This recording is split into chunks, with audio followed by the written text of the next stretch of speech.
j'assume toujours mes positions sur le franc CFA, que nous avons besoin d'une monnaie souveraine, conçue par et pour les Africains, adaptée à nos préoccupations, à nos besoins, ajustable par rapport au contexte international, et non pas de cette monnaie telle qu'elle existe actuellement. C'est notre conception. Mais à la fin de ce chapitre, je rappelle ce que j'avais dit. Et c'était certainement prémonitoire. Je disais, certains adversaires auront vite fait de nous taxer d'antifrancisme primaire. Loin s'en faut. Désolé, je n'ai pas mes lunettes, mais vous comprendrez. Loin s'en faut. Nous sommes d'ailleurs ne serait-ce que pour le principe d'une exception culturelle face aux velléités unilatéralistes d'un seul pôle pour le renforcement, le raffermissement et l'affirmation d'un bloc francophone fort et homogène dans sa diversité, mais fondé sur des rapports plutôt gagnant-gagnant que de domination dont nos pays n'ont que trop souffert.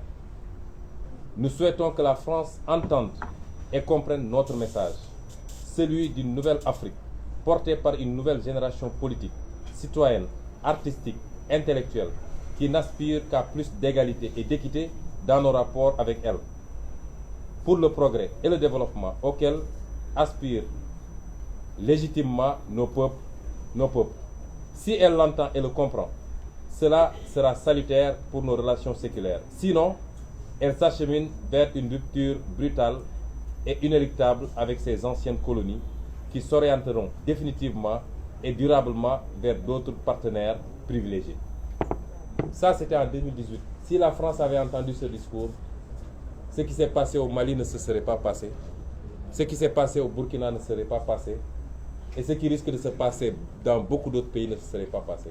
Et c'est ça le message de Yewwi Askan Wi, que nous adressons au-delà de la France à tous nos partenaires. Nous voulons d'un partenariat solide, mais bénéfique à toutes les parties, mais pas d'un partenariat de domination. Et je conclus par cela, ce que nous avons vu depuis quelque temps nous rassure que les partenaires l'ont compris, et nous disons à ces partenaires-là de tenir un langage de vérité à Macky Sall et à son régime, qu'il ne peut pas réussir le pari qu'il s'est fixé, qu'il ne peut pas avoir un troisième mandat dans ce pays. Le Sénégal n'est pas la Côte d'Ivoire, le Sénégal ne l'acceptera pas. Qu'il ne peut pas effacer des réalités politiques dans ce pays. Autant on lui connaît qu'il est une réalité politique, autant il a en face de lui des réalités politiques, sinon aussi plus fortes, du moins aussi fortes. Il ne peut pas les effacer en instrumentalisant encore une fois la justice. Le seul problème de ce pays désormais, ce n'est pas l'antagonisme entre les partis politiques, mais c'est la justice sénégalaise qui a accepté d'être un instrument au service de la politique, un instrument au service d'un régime. C'est le seul problème. Si la justice acceptait d'être une justice impartiale, au-dessus des contingences politiques, il n'y aurait plus de problème au Sénégal. Le seul problème du Sénégal, c'est un homme, un général, qui continue à donner à Macky Sall des assurances qu'il peut mater tout le monde, qu'il peut écraser tout le monde, qu'il peut marcher sur des cadavres.